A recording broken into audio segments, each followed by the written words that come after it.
جب یہ باہر سے منگوائیں گے تو ہمیں ڈالرز دینے ہوں گے, امپورٹ بل ہم نے ادا کرنا ہوگا ڈالرز میں. جب باہر سے پارٹس آتے ہیں اور پھر وہ یہاں پہ بنتے ہیں تو اس کی جو لاگت ہے, کاسٹ ہے, وہ مہنگی ہوتی ہے. تو لوکلائزیشن یعنی اگر یہیں پر ہی پاکستان میں لوکل مینوفیکچررز سے اگر یہ لوگ پارٹس بنوائیں گے معیاری اور وہ اپنی گاڑیوں میں لگائیں گے تو اس سے ایک تو امپورٹ بل کا جو بوجھ ہے وہ بھی کم ہوگا اور یہاں پہ روزگار کے مواقع پیدا ہوں گے, لوکلائزیشن امپروو ہوگی اور یہ بہت خوشائن بات ہے. اور انہوں نے اپنے خط میں لکھا ہے کہ گاڑیوں کی تیاریوں کے لیے جو پرزہ امپورٹ کریں گے وہ جو نہیں کریں گے اور لوکلائزیشن کو جو ہم امپروو کریں گے اس کی جو میعاد ہے وہ سال 2025 کی تیسری سہ ماہی تک جاری رہے گی. اور انڈس موٹر کمپنی ڈالرز میں پرزہ کی امپورٹ کم کر کے مقامی مینوفیکچررز کے ساتھ کام کرنے کو مزید بڑھائے گی. خوشائن بات ہے, اپنے لیٹر کے اندر پاکستان اسٹاک ایکسچینج کو آگاہ کیا. اس کے علاوہ نیشنل سیونگ اسکیم نے منافع میں کمی کا اعلان کر دیا ہے. کچھ لوگ کہہ رہے ہیں کہ یہ جو کمی ہو رہی ہے اس سے ہو سکتا ہے کہ آئندہ والے دور میں انٹرسٹ ریٹ کم ہو جائے, لیکن اب یہ فارمولے اپلیکیبل نہیں ہیں. پہلے بھی ٹی بلز میں ییلڈز میں کمی ہوئی تھی اور لوگ کہہ رہے تھے کہ اب ییلڈز میں کمی ہوئی تو ہو سکتا ہے کہ انٹرسٹ ریٹ شرح سود کم ہو جائے. ایسا کچھ نہیں ہے, ایسا اب یہ فارمولہ آبسلیٹ ہو گیا ہے. لیکن خیر بہرحال نیشنل سیونگ اسکیم کے منافع میں کمی کا اعلان ہو گیا ہے. اسپیشل سیونگ سرٹیفکیٹ ہوں, defence saving certificate, short term saving certificate, ان سب میں جو شرح منافع دیا جاتا تھا اس میں کمی کا اطلاق ہو گیا ہے. نیشنل سیونگ اسکیم کے منافع میں 0.36% کمی ہوئی ہے اور نیشنل سیونگ اسکیم کے منافع میں کمی کا اطلاق ہو گیا ہے. اس حوالے سے اجرا کر دیا گیا نوٹیفیکیشن کا. ریگولر انکم سرٹیفکیٹ پر منافع 36 بیسس پوائنٹس کم ہوا ہے اور اس کے بعد یہ منافع 14.64% ہو گیا ہے. ڈیفینس سیونگ سرٹیفکیٹ میں منافع 55 بیسس پوائنٹس کم ہوا ہے, اس کے بعد یہ منافع 13.67% ہو گیا ہے. اور شارٹ ٹرم سیونگ سرٹیفکیٹ پر منافع 58 بیسس پوائنٹس کم ہوا ہے اور اس کے بعد یہ منافع 19.76% ہو گیا ہے. اچھی بات ہے, منافع کم ہوا ہے, ییلڈز میں بھی کمی ہوئی ہے, منافع میں بھی کمی ہوئی ہے, ایکسپیکٹیشن کی جا رہی ہے. لیکن جب مہنگائی نہیں کنٹرول ہوگی تو شرح سود بھی کم نہیں ہوگا. یہ فارمولہ ہمارے ملک میں اپلائی ہوتا ہے اور افسوس کے ساتھ کہنا پڑتا ہے یہ ان ممالک میں فارمولہ اپلائی ہوتا ہے جہاں پہ کیش ٹریڈ نہ ہو, ٹیکس بیس پیمنٹ سسٹم ہو. ہمارے ملک میں کیش ٹریڈ ہے, پھر بھی ہم یہ فارمولہ اپلائی کرتے ہیں. تو شرح سود کا کم کرنا, نہ کرنا, بڑھانا, اب یہ سارا معاملہ انحصار کرتا ہے آئی ایم ایف پر. آئی ایم ایف کیا ہدایت دے گا نو منتخب حکومت کو, اس کے بعد ہی حکومت فیصلہ کرے گی, اسٹیٹ بینک فیصلہ کرے گا کہ آیا کہ شرح سود کو کم کریں یا نہ کریں. بہرحال کوئی خاطر خواہ کمی کی توقع نہیں ہے. ان تمام پوائنٹس کو ہم تفصیلی ڈسکس کریں گے. یہاں وقت ایک بریک کا, ہمارے ساتھ رہیے گا.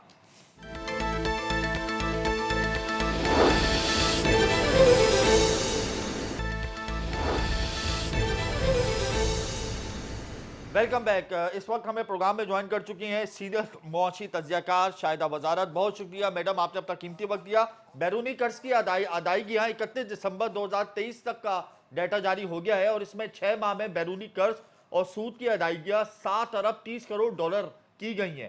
یعنی اتنی ہم نے بیرونی قرضوں میں رقم جمع کرا دی ہے اور سود کے ساتھ جمع کرائی ہے. تو اب آئندہ والے دنوں میں ہم کیسے سروائیو کریں گے میڈم؟ دیکھیے, میں نے بارہا کہا ہے کہ میرے پاس اور ایسے آلٹرنیٹیوز موجود ہیں جس سے ہم اپنے قرضوں کی ادائیگی بھی کر سکتے ہیں اور اس سے ہماری معیشت پہ کوئی برے اثرات بھی نہیں پڑیں گے. میں نے اس پہ کتاب بھی لکھی ہے اور میں نے بارہا یہ اس کا ذکر کیا ہے, مگر کوئی اس کی طرف توجہ نہیں دے رہا ہے.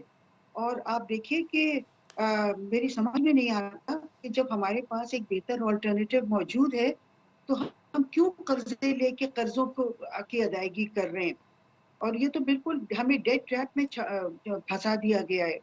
اور میں نے جیسے پہلے بھی کہا ہے کہ ہمارے فورن ڈیٹس جو ہیں وہ اب انسسٹینیبل ہو گئے ہیں. جی, میں یہ بات 2-3 سال سے کہہ رہی ہوں اور کوئی توجہ نہیں دے رہا ہے اس طرف. اور اب شاید میں نے پڑھا تھا کسی باہر کی کسی این جی او نے یا بلومبرگ نے کسی نے کہا کہ پاکستان کے قرضے انسسٹینیبل ہو گئے. تو دیکھیے, قرضے انسسٹینیبل کا مطلب ہے کہ اگر ہم اب مزید قرضے لیں گے تو ہم ان کی ادائیگی نہیں کر سکیں گے. اور ہمیں دے اگر گا ہم بھی نے کون, ادائیگی نہیں ہمیں کی, دے گا بھی کون میڈم؟ اب تو ہماری جو پوزیشن ہے وہ اتنی زیادہ ورسٹ ہو گئی ہے, وہ ٹیکنیکلی دے دیں گے. ڈیفالٹ تو ہم کر چکے ہیں آلریڈی. نہیں, وہ دے دیں گے, کیونکہ آپ دیکھیں کہ پاکستان کے قرضے انسسٹینیبل ہیں. اس کے باوجود قرضہ دینے والا قرضہ بھی دے رہا ہے, پاکستان قرضوں کے لیے اپلائی بھی کر رہا ہے.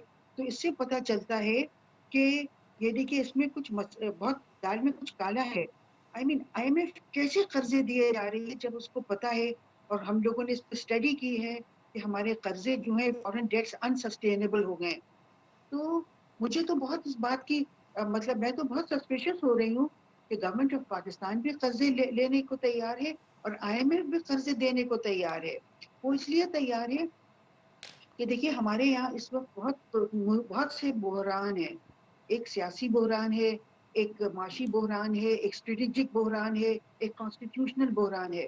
اور دیکھیے ان سب کو ایک ہی ٹائم پہ عروج پہ لے جایا جا رہا ہے، کلائمیکس پہ سارے کو ایک وقت میں، تاکہ اس کے ذریعے پاکستان کو امپلوڈ کیا جا رہا ہے کہ ان کی کوششیں ہیں.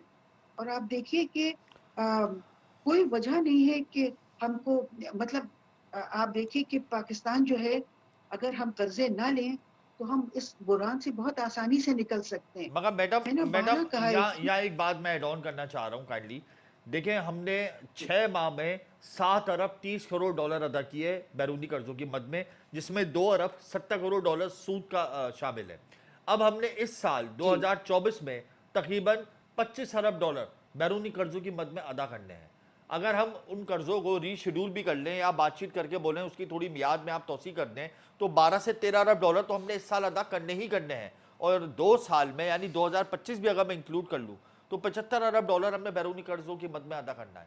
کس طریقے سے کریں گے ہم، کیسے کریں گے میڈم؟ اب ہمارے پاس پوٹینشیل تو ہے، ہم کر سکتے ہیں، لیکن ابھی فی الوقت تو ہم اس پوزیشن میں نہیں ہیں کہ ہم کوئی اسٹیپ اٹھا سکیں. کریں گے کیا؟ فوری طور پہ ہم کو کیا کرنا چاہیے؟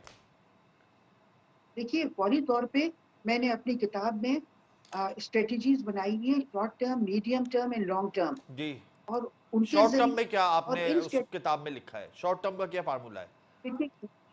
شارٹ ٹرم میں تو یہ ہے کہ دیکھیے جب آپ کے اتنے برے حالات ہیں تو آپ کیوں کتے بلی کا کھانا امپورٹ کر رہے ہیں؟ آپ کتے بلی کا کھانا کر رہے ہیں، آپ پھل کر رہے ہیں، سبزیاں کر رہے ہیں، چاکلیٹس کر رہے ہیں اور چیز کر رہے ہیں اور تمام یعنی کہ تعیشات کر رہے ہیں. اشرافیہ کے بچوں کے لیے کر رہے ہیں. اشرافیہ اپنی زندگی یہاں آسائشوں کے ذریعے گزارنا چاہتی ہوں، ان کے لیے کر رہے ہیں. اب اشرافیہ کو کون کنٹرول کرے گا؟ دیکھیے اشرافیہ کے لیے اگر آپ اس ملک کی ایگزسٹینشیل تھریٹ کا آپ کو فکر نہیں ہے، آپ کو اشرافیہ کی زیادہ فکر ہے، تو پھر تو آپ کی پرائرٹیز بالکل صحیح نہیں ہے. اس کے علاوہ جو اور شارٹ ٹرم کے وہ ہیں وہ یہ ہے کہ دیکھیے گورنمنٹ کی تعیشات دیکھیے، گورنمنٹس کس طرح رہ رہی ہیں بالکل شاہانہ طریقے سے. جو بھی حکومت میں آتا ہے وہ لگتا ہے کسی شاہی خاندان سے اس کا تعلق رہا ہے. اور آپ دیکھیے کہ موجودہ گورنمنٹ نے کیئر ٹیکرز جو ہیں انہوں نے جتنے خرچے کیے ہیں وہ بجٹ میں جتنا ایلوکیٹڈ تھا اس سے ڈبل خرچہ کر دیا ہے. اور یہ لوگ جس طرح سے رہتے ہیں، ان کے جو پروٹوکول پہ خرچے ہوتے ہیں اور ان کے جو شاہانہ طریقوں پہ جب یہ باہر سفر کرتے ہیں، تو اس سب کو ختم کرنے کی ضرورت ہے. اگر ایسے شاہانہ لوگ جو ہیں وہ حکومت میں آ رہے ہیں تو پھر ان سے معذرت کر لی جائے کہ آپ مت آئیے حکومت میں. اور دیکھیے غریب لوگوں پہ اور مڈل کلاس پہ اتنی سختیاں ہیں کہ ان کی روٹی بھی آپ نے چھین لی ہے. اور دولت مند لوگوں کو آپ نواز رہے ہیں. آپ گورنمنٹس اس طرح رہ رہی ہیں جیسے بالکل بادشاہ اور شاید ڈاکٹر صاحبہ، مطلب اتنا جب ایک غریب ملک ہے. سال ایک سال میں حکومت اپنے خرچوں پر، اپنی مراد پر تقریباً 18 سے 20 ارب ڈالر خرچہ کرتی ہے. یہ IMF اور ورلڈ بینک کی رپورٹس ہیں. تو آئندہ والی حکومت بھی اب اس سے زیادہ ہی کرے گی. یہ تو اب گزشتہ حکومتوں کا حال تھا. تو اب اس طریقے سے ہم کس طریقے سے سروائیو کریں گے؟ حکومت تو ٹیکس بڑھاتی رہے گی، ابھی مزید 2.5 ٹریلین کے ٹیکسز لگنے والے ہیں. کیسے سروائیو کریں گے ہم لوگ؟ دیکھیے گورنمنٹ یہ کر رہی ہے کہ یہ اپنے خرچوں میں، اخراجات میں کوئی کمی نہیں کر رہی ہے اور غریب لوگوں پر ان کی کھال بھی ادھیڑ رہی ہے.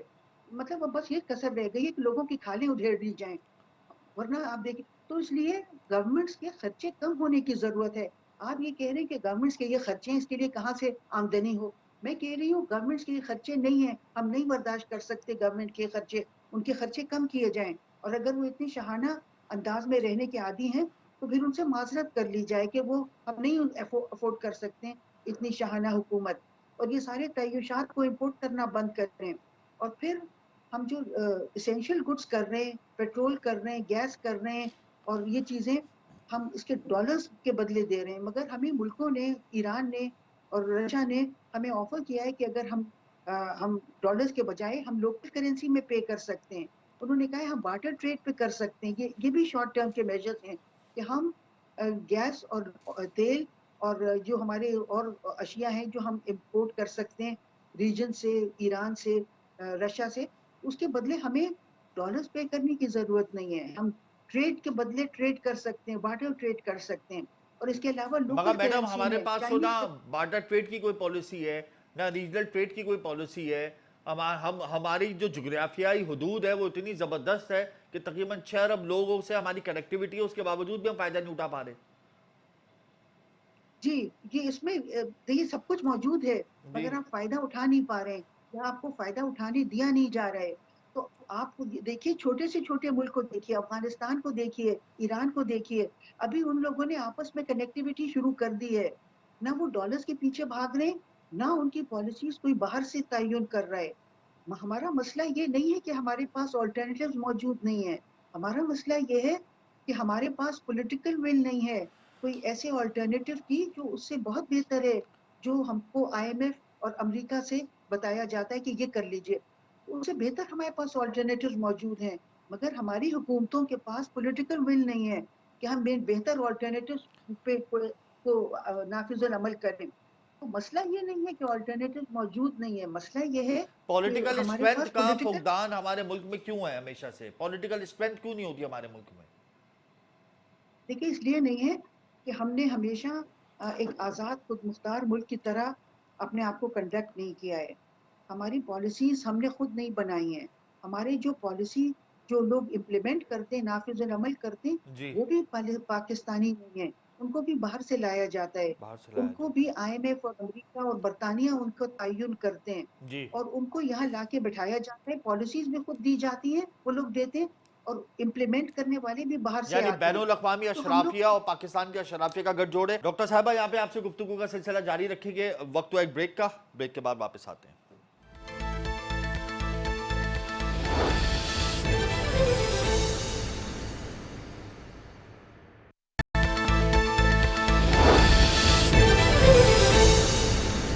Welcome back. ڈاکٹر صاحبہ ہمارے پاس ایک برکس کا بڑا زبردست آپشن ہے, ہم لوگ برکس میں جا سکتے ہیں. جو ایک نیا بلاک بن رہا ہے, ایک نئی کرنسی کے ساتھ بن رہا ہے, تو پاکستان جا سکتا ہے برکس میں؟ کیا اتنا پوٹینشل ہے, کیا اتنی ول ہے ہم میں کہ ہم برکس میں چلے جائیں, یا کوئی رکاوٹ ہے؟ جی بالکل جاننا چاہیے, کیونکہ برکس جو ہے یہ ریجنل ملکوں کا وہ ہے, تو اس میں ضرور جانا چاہیے. اور چائنا اور روس وہاں ہیں تو وہ ہمیں فیسیلیٹیٹ کر سکتے ہیں. تو میرے خیال میں ضرور جانا چاہیے. ہمیں چاہیے کہ ریجنل کنیکٹیوٹی اسپیشلی یہ جو ویسٹ ورڈ ہے, افغانستان ہے, ایران ہے, روس ہے, سینٹرل ایشیا ہے, چائنا ہے, ان ملکوں سے ہمیں اپنی کنیکٹیوٹی بڑھانے کی ضرورت ہے. جی. تو میرے خیال میں ضرور ہونا چاہیے. اچھا ڈاکٹر صاحبہ, نو منتخب حکومت چند بروز کے بعد قیام میں آ جائے گی, تو بہت زیادہ چیلنجز ہیں. آئی ایم ایف سے ڈیل کرنا ایک سب سے بڑا چیلنج ہے. اب آئی ایم ایف تو ڈو مور کا مطالبہ کرے گا, نئے ٹیکسز لگانے پڑیں گے, سبسڈی کلچر کو ختم کرنا پڑے گا, ریفارمز کرنے پڑیں گے, پرائیویٹائزیشن کے فارمولے پر عمل کرنا پڑے گا. تو سب سے بڑا مسئلہ آ رہا ہے بجلی اور گیس کی قیمتوں کا, پیٹرولیم مسوات کی قیمتوں کا, اور مزید ٹیکسز لگانے کا. کیا سمجھتی ہیں کیا ہونے جا رہا ہے, اور آئی ایم ایف کیا کہہ سکتا ہے؟ دیکھیے میرا خیال میں تو ہمیں آئی ایم ایف کے پاس جانا نہیں چاہیے. جیسا کہ میں نے کہا کہ ہمارے جائیں گے پاس تو اس سے چلیں گے بہتر کیسے؟ ملک چلے گا کیسے پھر؟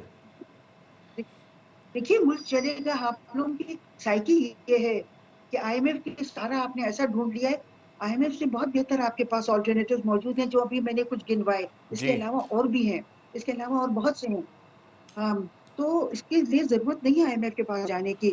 ہمارے پاس بہت بہتر آلٹرنیٹیوز موجود ہیں, جی. مگر ہم لوگوں کی سائیکی یہ ہو گئی ہے. آپ دیکھیں کہ جو ملک آئی ایم ایف کے پاس نہیں جا رہے ہیں وہ بہت خوشحال ہیں. ہم نے اس ملک کی معیشت کو تباہ کر دیا ہے, ہماری صنعتیں بند ہو گئی ہیں, اور ہمیں ریفارمز لانے کی ضرورت ہے. مگر یہ جو آئی ایم ایف لے کے آ رہی ہے وہ ریفارمز نہیں ہے, وہ تو صرف لوگوں پہ ٹیکس لگا کے ڈیٹ سروسنگ کے لیے پیسے جمع کر رہے ہیں. یہ ریفارمز تھوڑی ہیں. ریفارمز ایسے تھوڑی ہوتی ہیں جہاں صنعتیں بند ہو رہی ہوں. ریفارمز ایسے نہیں ہوتی جہاں روٹی اتنی مہنگی ہو گئی مگر ہو ڈاکٹر صاحبہ کہ ہمارے کوئی پاس تو روٹی نہیں کھا ڈالر ہی سکے. نہیں ہے نا, ہمارا تو لیکویڈیٹی کرنچ ہی ختم نہیں ہو پا رہا ہے ڈالر کا. اشرافیہ گھروں سے باہر ڈالر نکالنے کو تیار ہی نہیں ہے. 20 ارب سے زائد ڈالرز لوگوں کے گھروں میں موجود ہیں اس وقت, اور وہ باہر نہیں نکال رہے ہیں. صرف پاکستان میں 20 ارب ڈالر ہیں لوگوں کے گھروں میں تقریباً, سروے کے مطابق. دیکھیے ایک تو یہ ہے کہ جنہوں لوگوں نے ڈالرز اگر گھر میں لے کے رکھے ہیں تو ظاہر ہے گورنمنٹ کو چاہیے کچھ ایڈمنسٹریٹو میجرز لے سکتی ہے, مگر اس میں تو اتنے گورنمنٹ کے لوگ ڈالرز بھی ہو شامل ہیں. اشرافیہ میں تو نہیں تو ان کو سرکاری افسران بھی نہیں شامل ہیں, ریٹائرڈ افسران بھی شامل ہیں, سبھی شامل ہیں میڈم. دیکھیے وہ بھی شامل ہو، مگر میرا کہنے کا مطلب یہ ہے کہ ڈالر سینٹرک اتنی آپ کی اکانومی ہونا نہیں چاہیے. آپ کو ڈالر کے علاوہ بھی بہت سے آلٹرنیٹیوز ہیں، جیسا کہ لوکلائزیشن میں کو نے امپروو کہا. نہیں کرتے ہم، انجینئرنگ ڈیولپمنٹ بورڈ متعارف نہیں ہے، کوئی لوکلائزیشن کی پالیسی نہیں ہے، مقامی صنعت کار کو فیسیلیٹیٹ نہیں کرتے. 22% دیکھیے پہ آپ انٹرسٹ ہے، کوئی انٹرسٹ اسکیم نہیں ہے، لون اسکیم نہیں ہے ہمارے ملک میں ابھی. کیا کس طریقے سے لوکلائزیشن کو امپروو کریں؟ دیکھیے آپ نے ڈالر کا آبسیشن ہو گیا، آپ کو ڈالر کی آبسیشن کی ضرورت نہیں ہے. آپ دیکھیے ریجنل ملک جو ہیں وہ لوکل کرنسی میں ٹریڈ کر رہے ہیں. چائنا اور سعودی عربیہ جو ہے وہ لوکل کرنسی میں کر رہے ہیں، چائنیز کرنسی میں ٹریڈ ہو رہی ہے. آپ نے ڈالر کو ایک مصیبت کیوں بنا لیا ہے؟ آپ ڈالر سے آبسیسڈ نہ ہوں، آپ چائنیز کرنسی میں کریں، آپ بارٹر ٹریڈ ہم کریں، میں آپ اتنی ڈالر کی ہمت ہی نہیں اہمیت. ہے کہ ہم چائنیز کرنسی کو اپنائیں اور اس کو ٹریڈ کریں. اس کے لیے تو ہمت کا مظاہرہ کرنا ہوتا ہے نا. چائنا سے زیادہ قریب تو ہمارے پاس ایران ہے، ایران سے ہم گیس پائپ لائن نہیں لے سکتے. تو ہم تو دیکھیے میجرز لینے کے لیے آگے نہیں بڑھ پا رہے، میجرز ہی نہیں لے پا رہے، وہاں ڈٹرمنیشن ہی نہیں ہم میں. دیکھیے اگر آپ کے پاس ہمت نہیں ہے اور آپ کے پاس پولیٹیکل ول نہیں ہے تو یہ ہماری سائیکی کو وہ کرتا ہے. مگر اس کا مطلب یہ نہیں ہے کہ ہمارے پاس آلٹرنیٹیو موجود نہیں ہے. آلٹرنیٹیوز ہیں مگر آپ میں ہمت نہیں ہے، آپ میں پولیٹیکل ول نہیں ہے کہ آپ ایسے بہتر آلٹرنیٹیو کی طرف جائیں جس سے ملک کی معیشت میں بہتری آئے، جس سے آپ کی ایک خود مختاری آپ کی آئے، آپ کی ڈپینڈنس کم ہو مغربی ملکوں پہ، امریکہ پہ. مگر آپ کی ہمت ہی نہیں ہے آپ میں. اگر جیسا کہ آپ نے خود کہا تو اصل مسئلہ یہ نہیں ہے کہ ہمارے پاس آلٹرنیٹیوز نہیں ہے، اصل مسئلہ یہ ہے کہ آپ ایک آزاد خود مختار قوم نہیں ہیں. آپ 75 سال ہو گئے آپ آزاد کو. اور خود مختار قوم نہیں ہے. آخر میں ڈاکٹر صاحبہ یہ بتا دیں حل کیا ہے؟ حل تو آپ بتا رہی ہیں کہ دیکھیے آپ لوکلائزیشن کو امپروو کریں، الٹرنیٹ سولوشنز پہ جائیں، یہ تو آپ حل بتا رہی ہیں مستقل. اب ان حل کے علاوہ آپ نے کہا کہ پوٹینشل بھی ہونا چاہیے، ول بھی ہونی چاہیے، پولیٹیکل اسٹرینتھ بھی ہونی چاہیے. یہ سب ہے ہمارے ملک میں، لیکن ایک مافیا ہے جو ہمارے ملک کو آگے نہیں بڑھنے دیتی. اس مافیا کو میں اشرافیہ کا نام دے دیتا ہوں. ایک عالمی اشرافیہ، ایک مقامی اشرافیہ. اب عوام کیا کرے گی؟ عوام کے سامنے تو مہنگائی کا پہاڑ کھڑا ہوا ہے اس وقت. رمضان کی آمد ہے، اجناس کی قیمتوں میں شربہ اضافہ ہو جائے گا، بجلی، گیس، پیٹرولیم مصنوعات کی قیمتوں میں اضافہ ہو جائے گا. نو منتخب حکومت ٹیکسز لگانے کو تیار ہے. تو آپ کیا سمجھتی ہیں سروائیول کیسا ہوگا؟ سال 2024 کیسا رہے گا ہمارے لیے؟ دیکھیے آپ ایک چھوٹا سا ملک افغانستان کو دیکھیے، وہاں 40 سال تک جنگ ہوئی ہے مگر وہ ان کی معیشت ان سے بہتر ہے. اور اس کی وجہ صرف یہ ہے کہ افغانستان جو ہے وہ آزاد اور خود مختار ملک ہے. اب ایران کو دیکھیے، ان پہ اتنے سال سینکشنز لگی رہی ہیں جی. مگر ان کی معیشت ہم سے بہت بہتر ہے، صرف اس لیے کیونکہ ایران ایک آزاد خود مختار ملک ہے. پاکستان کی دیکھیے وجہ اصل یہی ہے، مسئلہ یہی ہے کہ ہم 75 سال سے سالگرہیں تو منا رہے ہیں خوش اپنی یوم آزادی کی، صرف سالگرہ کی حد تک ہے ہماری انڈیپینڈنس، ورنہ ہم آزاد خود مختار نہیں ہیں. اگر آپ ایک مجھ سے حل کہتے ہیں کہ آپ کو بتاؤں کہ ایک کس کیا حل ہے تو وہ یہ ہے کہ ہم آزاد اور خود مختار ہو جائیں. ہماری جو ان کو آپ اشرافیہ کہتے ہیں، جن کو میں اپرچونسٹ کہتی ہوں، جی. ان اپرچونسٹ کا اقتدار سے ان کو ہٹایا جائے اور ایسے لوگوں کو اقتدار میں لایا جائے یہ جو کون کرے آزاد گا؟ یہ مختار. کون کرے گا یہ سب؟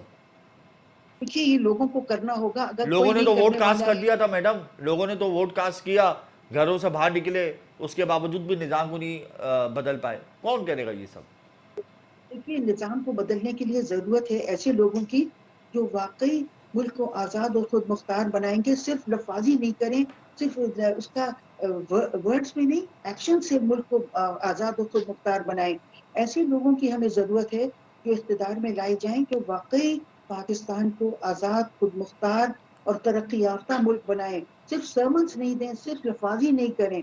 اور دیکھیے یہ ایسے ملک ہیں جیسے افغانستان ہے، ایران ہے، جی. انہوں نے اتنی 40 سال جنگوں کے باوجود، 40 سال کے سینکشنز کے باوجود ان کے لوگ جو ہیں وہاں مہنگائی اس سے بہت کم ہے، وہاں لوگ بہتر زندگی گزارنے ہیں.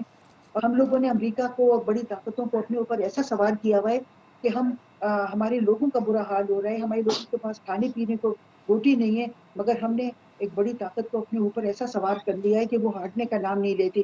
سب سے صرف ایک حل اگر آپ سے پوچھیں گے تو میں جی. کہوں گی کہ پاکستان کی صرف آزادی کی سالگرہیں منانا بند کرے اور پاکستان کو واقعی ایک آزاد خود مختار اور ترقی یافتہ ملک بنائے. اور ہمارے پاس بہت وہ ہیں